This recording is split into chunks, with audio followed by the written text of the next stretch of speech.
Good evening, ladies and gentlemen. Once again, you're listening to the Hour of the Time, and I'm still William Cooper.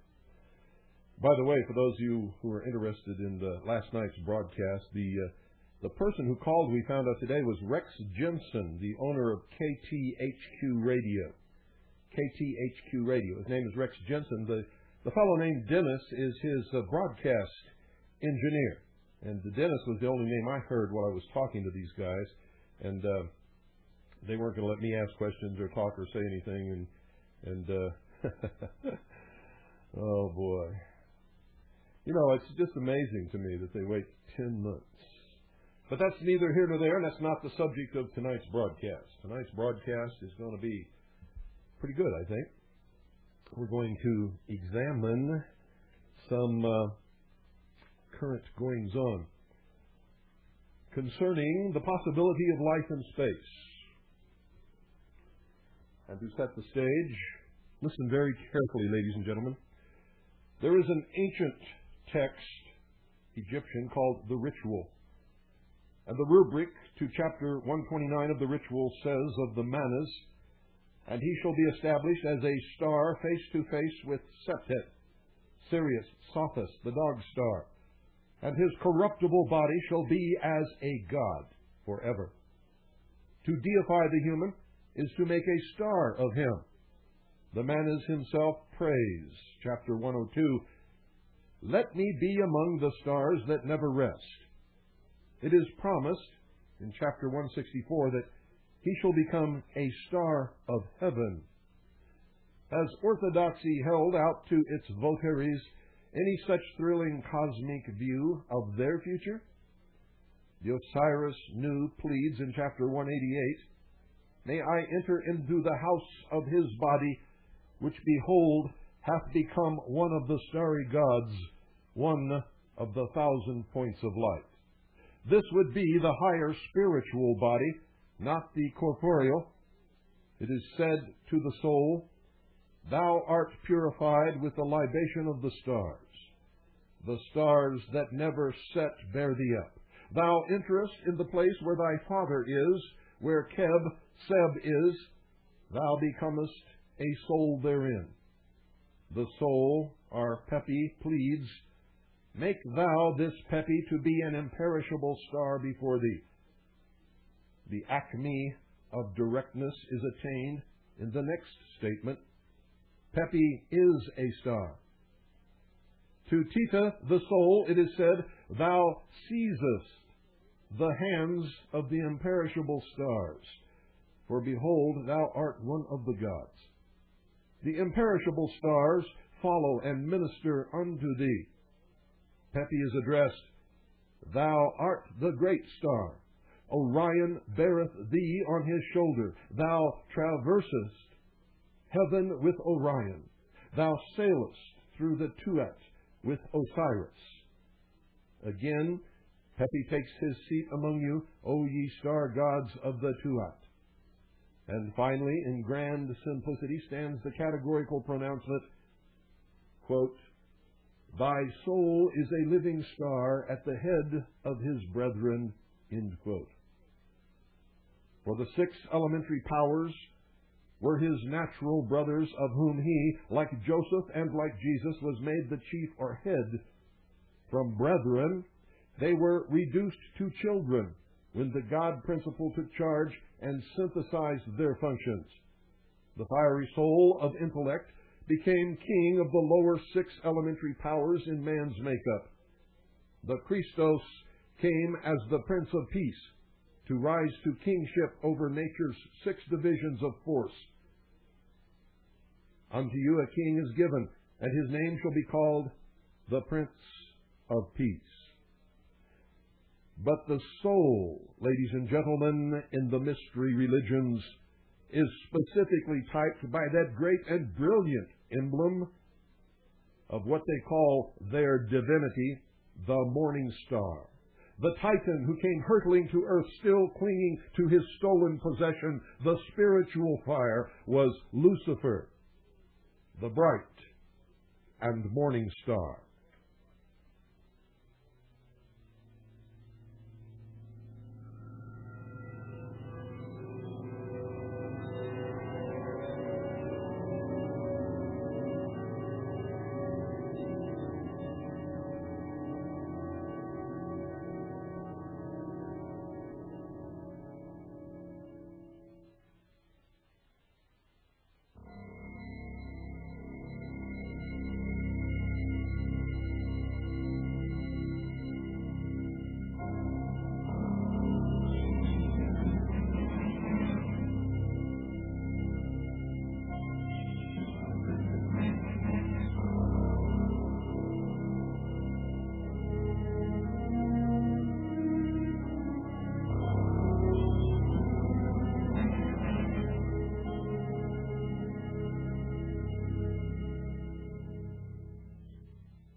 Some of you, ladies and gentlemen, have laid question to the many hours that I've spent disclosing the hidden religion of the mystery schools, the great brotherhoods, that full body of adepts known as the Illuminati.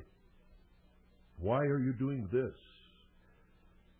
What has this got to do with what's happening in the world today? Ladies and gentlemen, everything revolves around religion and race. Just as it has for the thousands of years that man has lived upon this earth.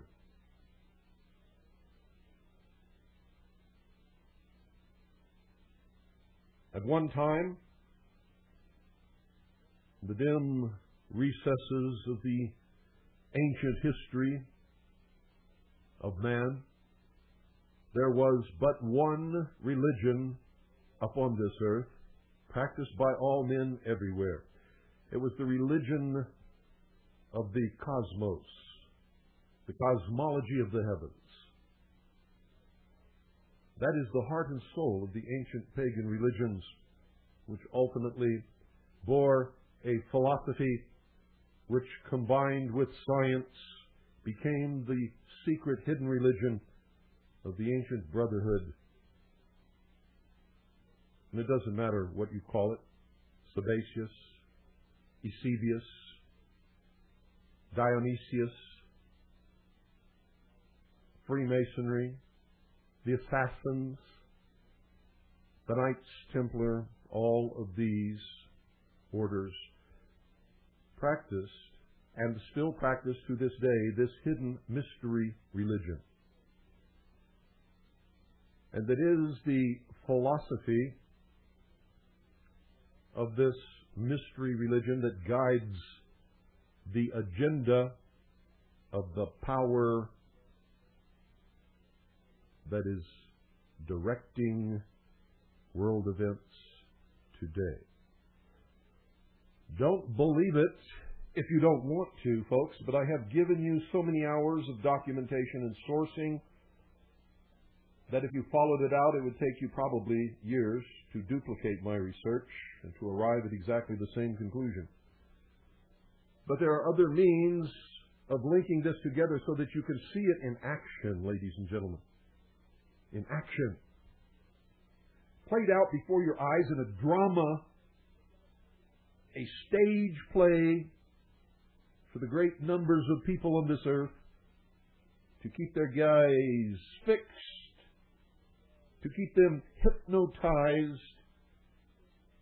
to provide a great, gigantic welfare project on the scale of the ancient pyramid building. And the ultimate goal is to make the earth look very small, to present the people of the world with an external threat to this earth, a superior race from some other planet, vastly superior to us in intellect, philosophy, and technology, in order to cause the dissolution of nation states, the dissolution of all existing religions, and the formation of the world totalitarian socialist government. NASA is one of the main instruments of this deception. And if you study NASA from its beginning all the way up to the present day, and if you are a student of the ancient mystery religions of antiquity, you will see parallels and anniversary dates that coincide sometimes to the moment. You will see events that take place here on Earth, on the Moon, on the Mars, and around other planets on the exact same latitude and longitudinal points on those planets where certain things have taken place here in the past and take place now in the present. If you studied the Apollo space program, You must have noticed the reference to the ancient gods. Apollo. If you studied the emblem of the Apollo space program, especially the first emblem, ladies and gentlemen, you noticed that it carried on its crest the symbol of Apollo, who was the sun, also known as Osiris, the moon, Isis. In the center, you will see the constellation of Orion. In its center are arrayed in the exact position the three pyramids of Giza in Egypt. And the earth, of course, represents the full body of initiates known as Horus.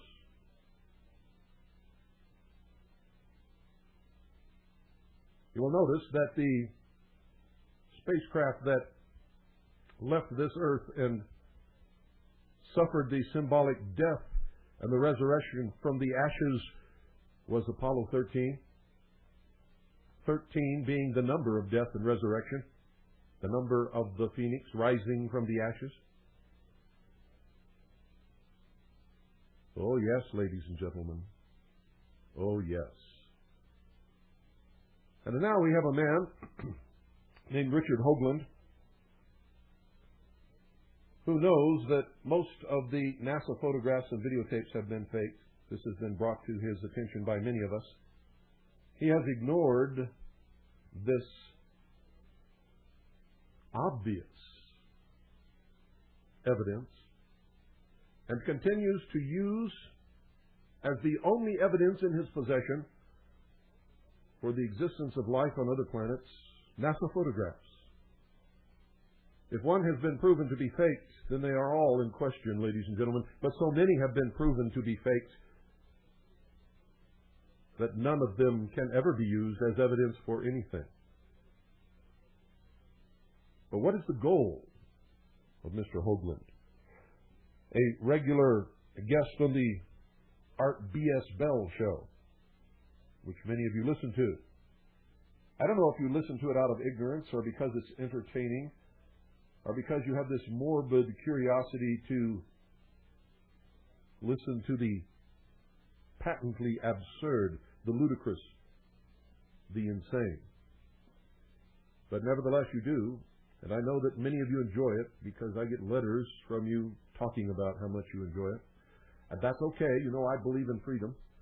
And I admonish you to listen to everyone. Read everything. Believe absolutely nothing unless you can prove it in your own right. But what is the gist of this? What is the agenda, ladies and gentlemen? I'm about to impart that to you now. But first I must lay some groundwork. Many years ago, when I was with the Office of Naval Intelligence, ladies and gentlemen, I saw a document, and I disclosed this in 1988, that said that there were alien or extraterrestrial artifacts on the Moon and Mars, and that this had been disclosed by our space program. I knew what some of those artifacts would be before they were ever even supposedly discovered by others. You see, because I saw this information in 1972.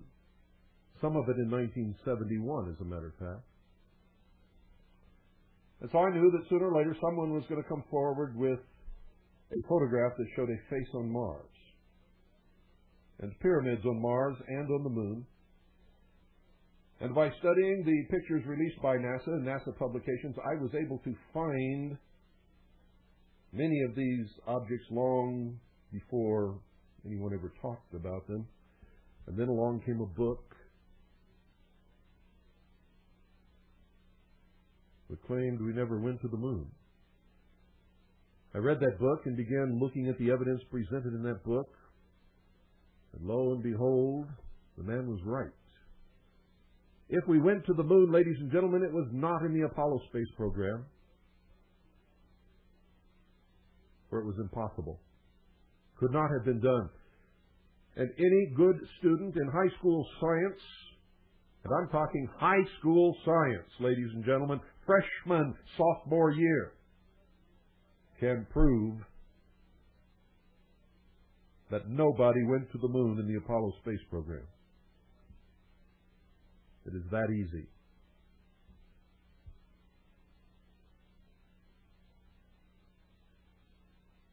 So what is this all about?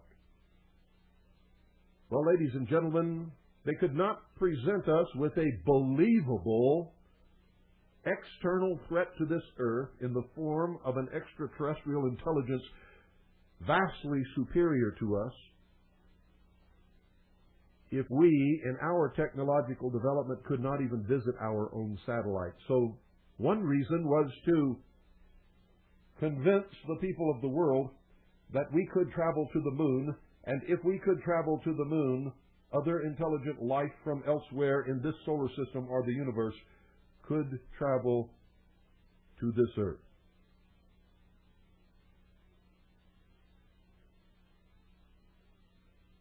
For this is an old plan of the Illuminati. John Dewey said at a dinner for Viscount Ishii and the Japanese Imperial delegation in 1917 in New York City, and the exact quote is in my book, Behold a Pale Horse, in the appendix. I wrote the book the latter 5 years of the 80s and published it in 1991, actually December of 1990, but they didn't think that it was going to come off the presses until January of 1991, so the copyright date inside is 1991. But it doesn't matter, it's just a month.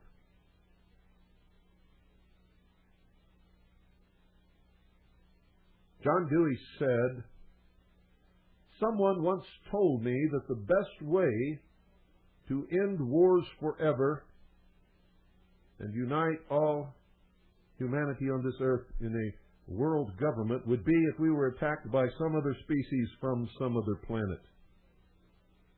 That's what he said, ladies and gentlemen, in 1917, and that's at least how old this hypothesis is. Or I should say, this plan to deceive the world. It was tested in 1938 with the broadcast of Orson Welles and the Mercury Theater's War of the Worlds to present a hoax to find out if it was believable, if the populace would fall for it. And they did. In all of the towns and cities that heard this broadcast, people were terrified. They went outside with shotguns and rifles to look for the alien tripods so that they could shoot them before they destroyed their cities and their families and their industries. In one city, Grover's Mill, they literally, ladies and gentlemen, the citizenry forgot the geography and the construction of their own city, and they shot their own water tower to pieces, thinking that it was one of these giant tripods. In New York City, the next morning, the stock market fell precipitously. Some people committed suicide. It was a night of terror. And Congress passed a law making it illegal to do that. Again, on radio. So this is not something that I just dreamed up out of the blue, ladies and gentlemen. It is a true agenda. It is happening. It is being brought about by the Illuminati, and in their typical fashion, they laugh at us, and they use their symbology of the mystery religions, anniversary dates, geological points at locations of monuments that are meaningful to them in all of this. There's a photograph in the House of Temple, the House of the Temple of the Supreme Council of the 33rd degree of the Scottish Rite of the Southern Jurisdiction of Freemasonry in Washington, D.C. In the foyer, as you walk in, you will see a huge photograph. Neil Armstrong on the moon, holding in front of his spacesuit the Masonic apron. At the time of the Apollo space program, ladies and gentlemen, the head of NASA was a Mr. Kleindienst. It was a reward for his deception on the world. He was, ladies and gentlemen, promoted to the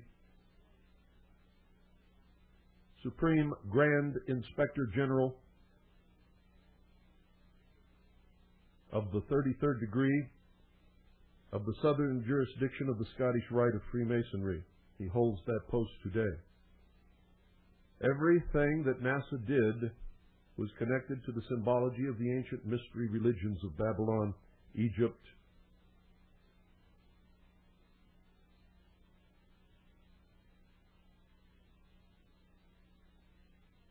Greece, India, and many others. It has meaning, ladies and gentlemen, and their purpose is to connect the constellation Orion with the monuments known as the pyramids in Giza in Egypt, pyramids on the moon, and pyramids on Mars. What they're going to tell you is that Mars was populated by an ancient race who destroyed their planet in warfare and had to live underground because of the consequences of these terrible calamities that they visited upon themselves. And at some point in our ancient history, they came to this earth and populated the earth with the survivors of that cataclysm, and that they bred with early man, and the human race was the result of that mixture. The different races being different levels of interbreeding with this extraterrestrial life, and what they call the useless eaters, or what they call the backward races, are the as yet unevolved or undeveloped, unbred humans. Sounds far-fetched, doesn't it? Well, you just keep your eyes and ears open, ladies and gentlemen, because that is the thrust of all that you're going to hear regarding extraterrestrial life, outer space. And you can watch for the Pathfinder, this little phony robot that's supposed to be running around on Mars, to disclose evidence of life on Mars and ancient artifacts, which will be forthcoming momentarily. They have already diluted a great percentage of the population with a so-called Martian meteorite that somebody discovered in a bog in Antarctica, yes, it was Antarctica. And they held a great press conference. And they spoke initially for about an hour talking about this meteorite, and they were very careful to say that there was no life in the meteorite. And what they found in the meteorite was probably not life, and that it could have been something that got in the meteorite when it landed here on Earth. And then after that, after they told everybody the truth, they spent several hours after that telling you the lie. As they went down the table, and one by one, they talked about how wonderful it was that they had found evidence of life on Mars, after having disclosed to the world for an hour that there was no life in this meteorite, that it had never been life, that there was no evidence that it was ever life.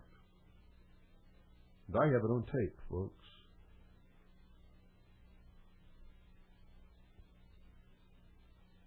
It was a joke, a great joke. And then in the next day, the newspapers around the world picked it up and the headlines blared,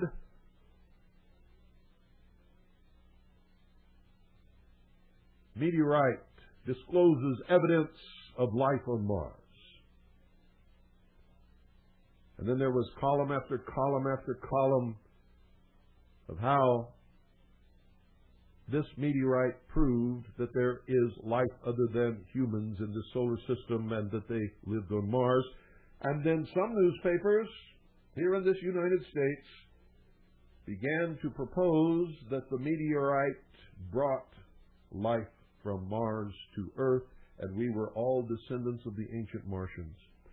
And not too long ago, a very famous person made the statement that we are all Martians. I don't know how many of you heard that. I'm not going to tell you who it is right now tonight, but on one of these Friday nights I will. For we're going to delve deeply into all of this. We're going to reach down in the bottom of the pond and stir the sludge off the bottom. We're going to cause a current that will bring it up to the top and bear it to the light of day so that we can all look at it and see what it says.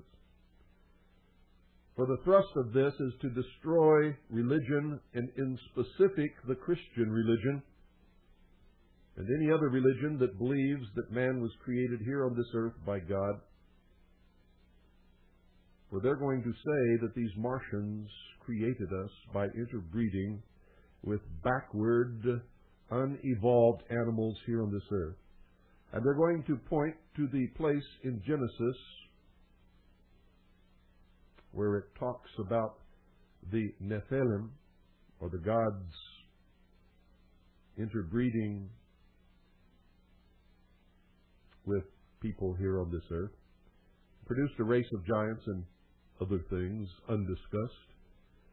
And we will, one of these Friday nights, quote from Genesis and tie all of this together. But tonight is just to acquaint you.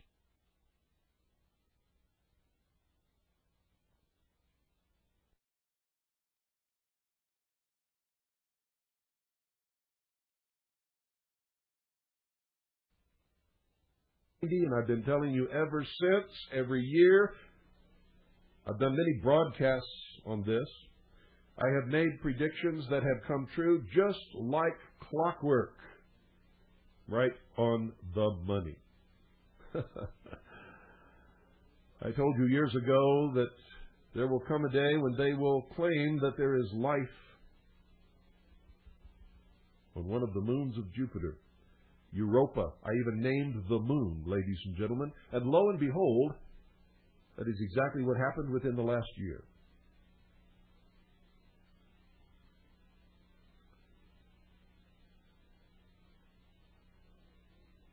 Now they are going to tie these supposed alien artifacts, the only proof of their existence being NASA photographs, which has been discredited as a body of evidence, to the ancient religions of Egypt. The movie Stargate planted that idea in the subconscious mind of the people who watched it. There have been other movies along the same order. And they've been bandering that term Stargate around quite a bit, haven't they? Haven't they, ladies and gentlemen? For those of you who listen to the Art B.S. Bell show, you've heard quite a bit about Stargate as a project.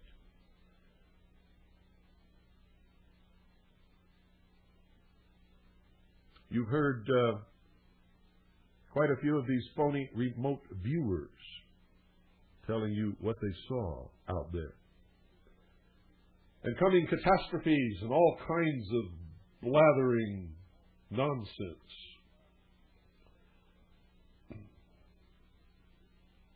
And many people listen to it and believe it. Did you know that Jack Parsons, one of the founder of the Jet Propulsion Laboratory of the California Institute of Technology,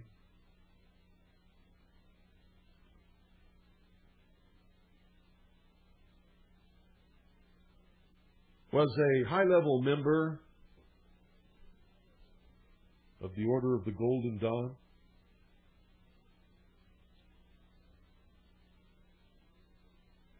Did you know that most of the scientists at the Jet Propulsion Lab were also members? Did you know that all of these people held birthday parties each year on the anniversary of the birthday of Aleister Crowley, one of the most highly degreed adepts of the Illuminati? who practiced black magic and claimed that he was the Antichrist. Did you know that Jacques Vallée, one of the so-called premier scientists who are objectively looking at the UFO question, used to attend those meetings also? We have a photograph of Jacques Vallée sitting partly in light, partly in darkness, with his hand arranged around his eye so that his eye is in a triangle formed by his fingers. An inverted triangle.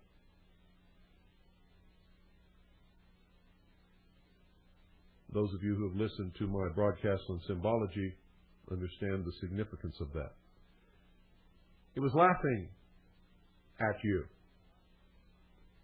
And at the same time, he was revealing his true identity to his brothers.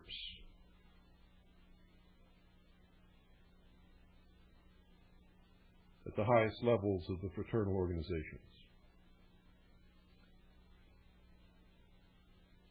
All of these organizations, ladies and gentlemen, including the highest levels of the bureaucracy, of all of the different agencies of government, are in the hands of the Illuminati today. They are socialists. Their ultimate goal is a world much like Hitler envisioned. And Hitler pulled the same cons, ladies and gentlemen. You see, the New Age is not new. There was a New Age before this New Age, back in the 30s, which rose to prominence with Hitler. All of the SS officers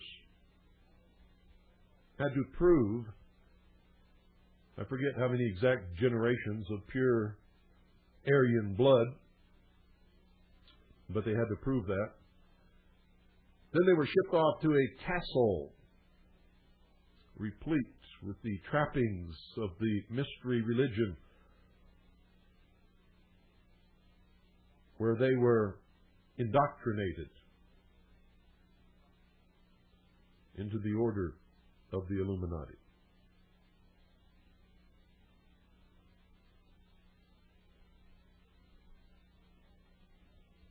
What is happening today, ladies and gentlemen, is very much the same thing that happened in Nazi Germany.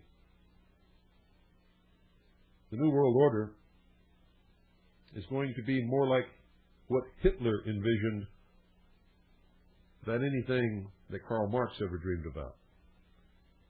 Although Karl Marx was also a socialist. Karl Marx was a rabid racist. He was a Jew-hating Jew. He hated Jews and blacks and anybody else. In his writings, he made no secret that he was a racist, that socialism breeds racism. And I look around and I see all of these people, these blacks, Hispanics, Asians, all of these people who buy into the myth that socialism is going to liberate them. Socialism is going to re-enslave them. And it breaks my heart to work so hard to keep them free, only to see them working so hard to chain themselves once again.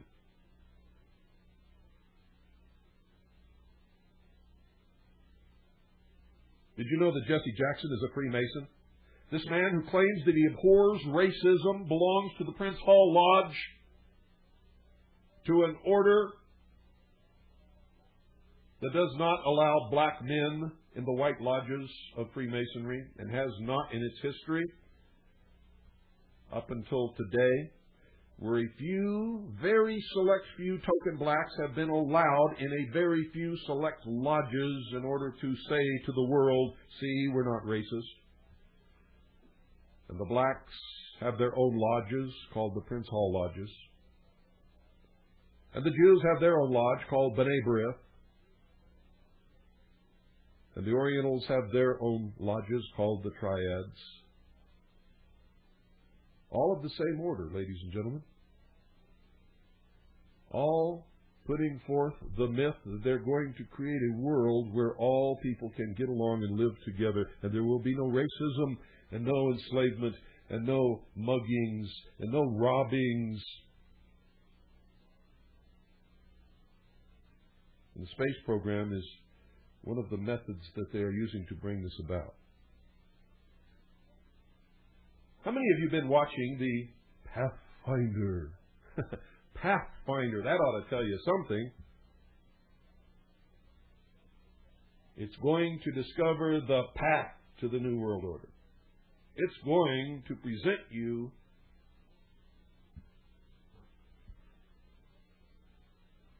with what the world will be told is proof that extraterrestrial life either does exist now on Mars or has existed there in the past.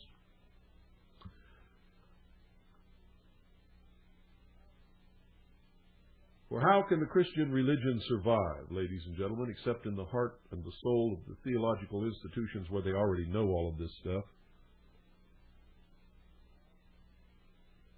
How can Christianity or any other religion survive when the world is presented with what they will believe to be proof that life on this earth was not created by God, but by some extraterrestrial advanced race from some other world, and that we have been owned by them and shepherded in our existence all through the history of the world? And that's the true purpose of the UFOs, flying saucers, and abduction reports, which are truly the end result of some very sophisticated mind control experimentation. The technology exists, ladies and gentlemen. I have seen it myself. It is owned and operated by the United States government and probably several other governments on this earth. I have filmed these things in the sky.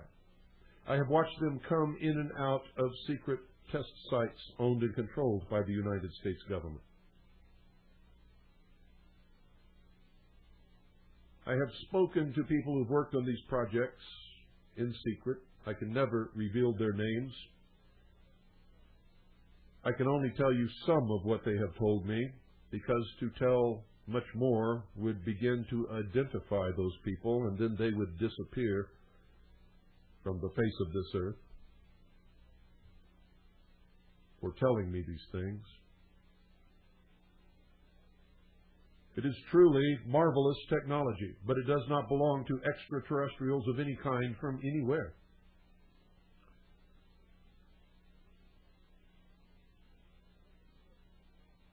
And if you really studied the development of technology and the fact that anything that could have been valuable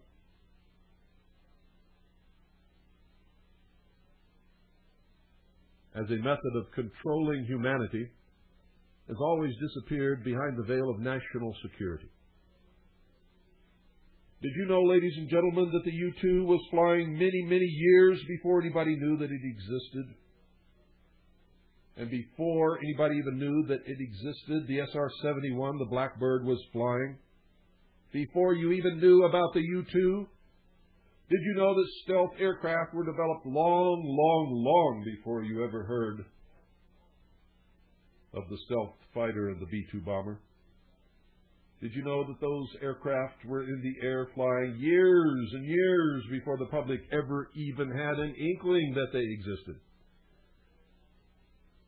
You have no idea, ladies and gentlemen. I'm going to tell you right now that whatever you perceive to be the state-of-the-art of technology, any technology in the civilian sector, in the secret, ladies and gentlemen, they are at least, very bare minimum, 50 to 100 years ahead, beyond what you can even imagine.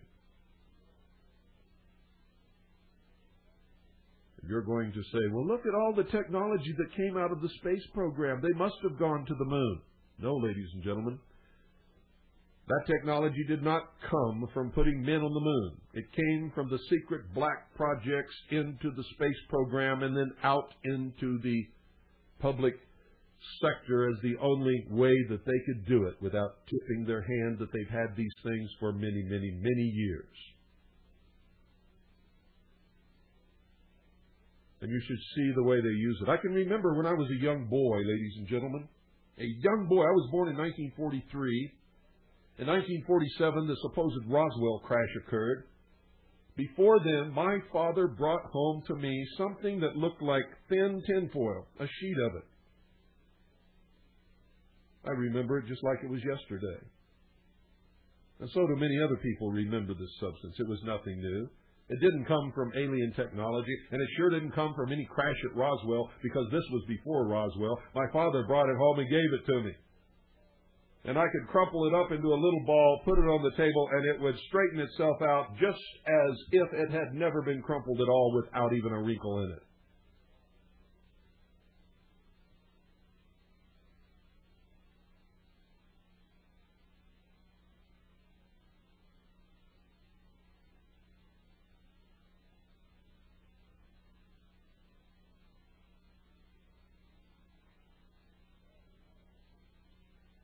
There are a lot of other things you need to understand.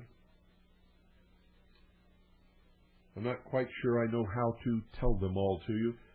But back in the 50s, they were working on atomic-powered aircraft, ladies and gentlemen.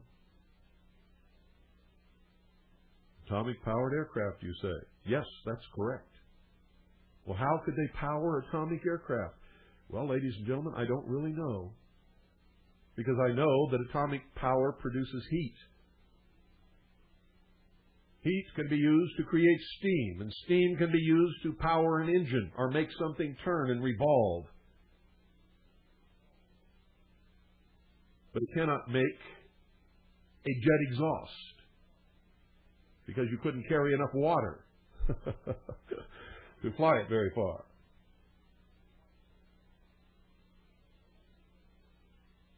But I know that they made them, and I know that they flew them.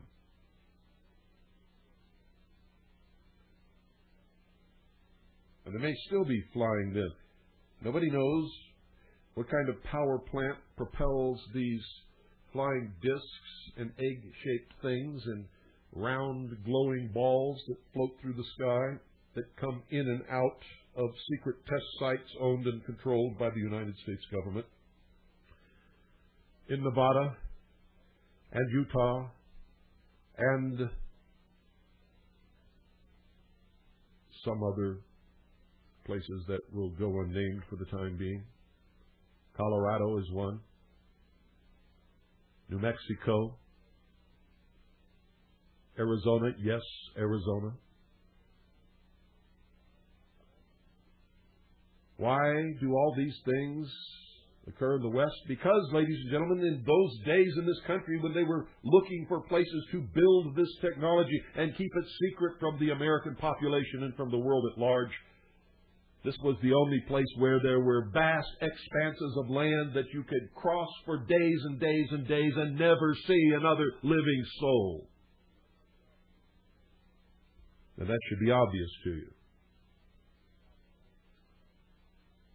That's why most of the sightings of these things have always been in the West.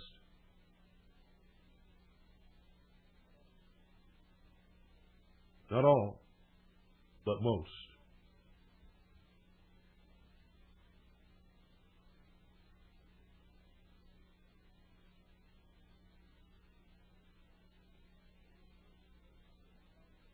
There were certain things that the alchemists had as their goal, ladies and gentlemen. One was to change matter into something else. They did that when they dropped the atomic bomb. They called it the Trinity site. Not for the Trinity, Father, Son, and Holy Ghost, but for Osiris, Isis, and Horus. The meaning of which you have not the slightest conception, except for those who have been listening to all my broadcasts on the symbology of the mysteries.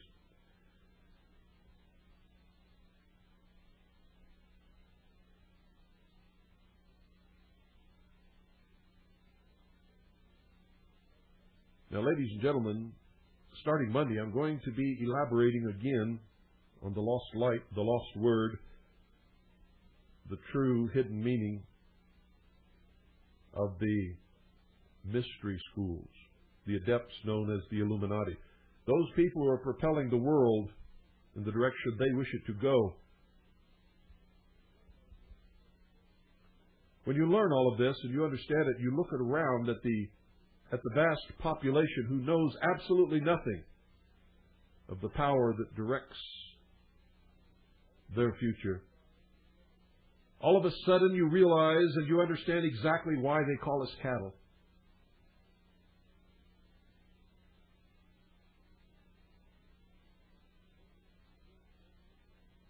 And then you even begin to understand how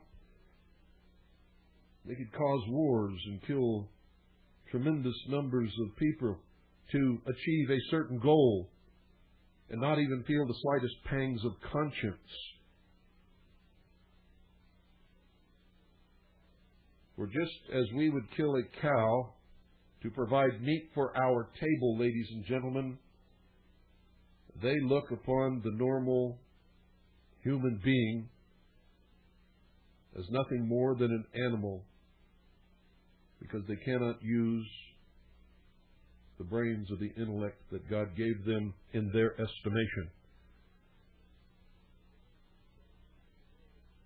They believe that a nation or world of people who will not use their intelligence are no better than animals that have no intelligence, and such people are beasts of burden and stakes on the table by choice and consent. Think about that. Think about it. Because that is truly what they believe about you. And in their religion that denies the existence of Jesus Christ, or even of a God, really, the closest they get to God is a sort of a pantheism. That everything is hooked together. You've heard it in the New Age movement. As above, so below. If you step on an ant, it does something to somewhere on the moon. That kind of thinking.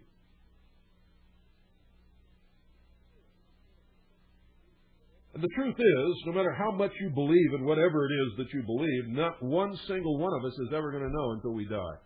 That's why they call it religion. It's based upon pure faith. Science surpasses religion only by its insistence that nothing can be called fact, nothing can be believed unless it can be proven to do the same thing under the same circumstances every time that it's attempted in the laboratory. That's called the scientific method, ladies and gentlemen.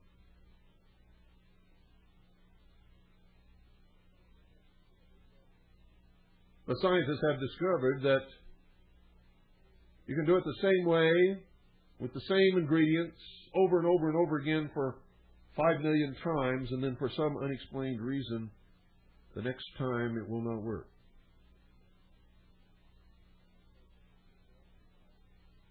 And so science says there are no facts, only hypotheses based upon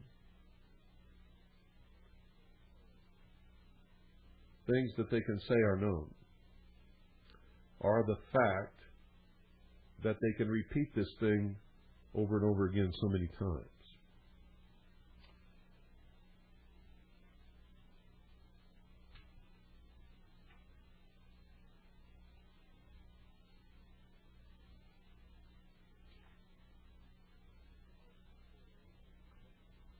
At the heart and soul of everything that is happening, ladies and gentlemen, in the world today, the driving force behind it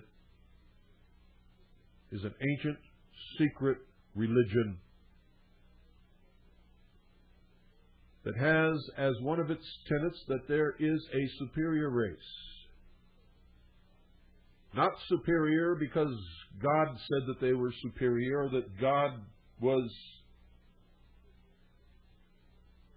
pleased with them and made them His chosen people. And don't misunderstand me, folks. I'm not talking about Jews. I'm talking about the collective body of the Anglo-Aryan race that calls itself the Illuminati.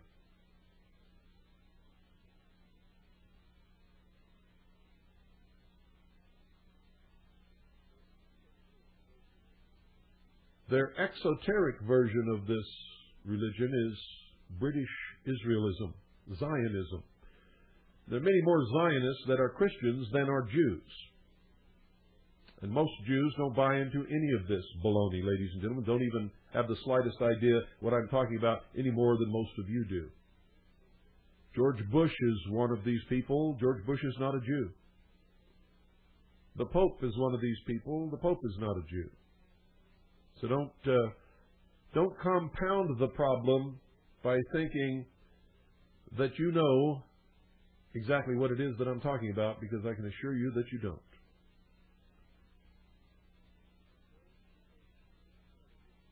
NASA is a great part of this deception. NASA has been made up by all different kinds of people of all professed different religions. The truth is that none of these people really believe in any religion. When they go to church or they profess a religion, it's because they have to do it to get along in the community, or to get along with their wife or their relatives or somebody.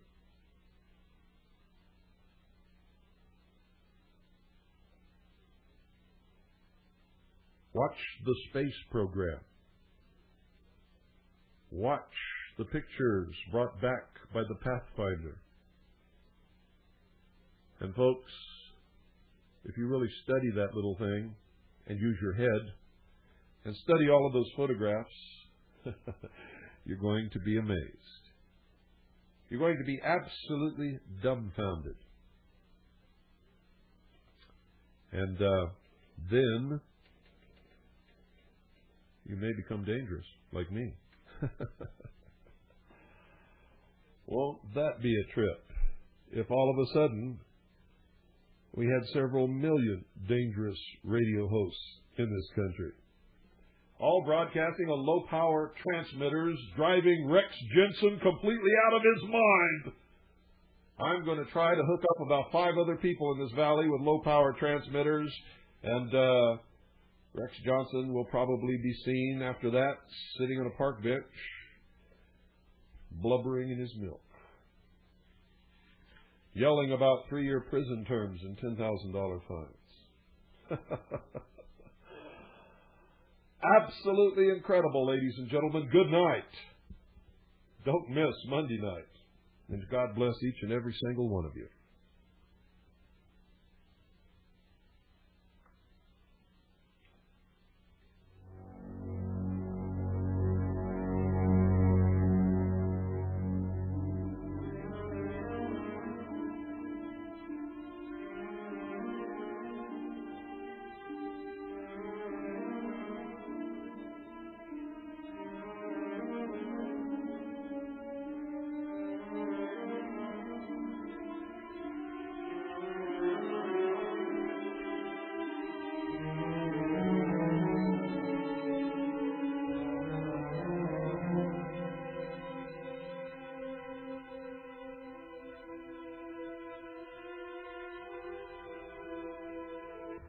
I wonder what all of you really thought George Bush was talking about when he talked about the 1,000 points of light.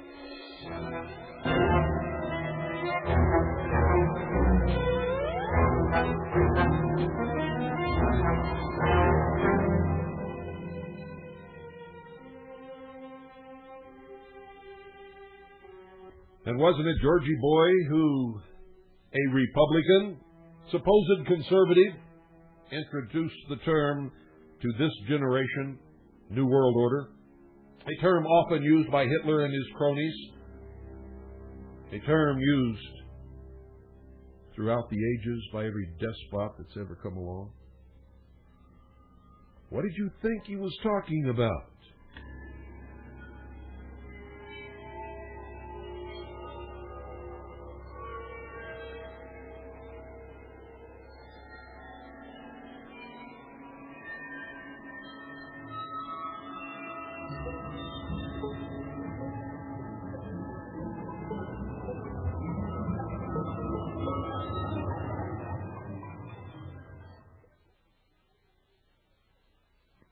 This is my daddy's station.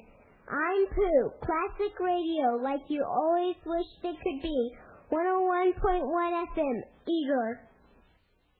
101.1 FM is owned and operated by the Independence Foundation Trust as a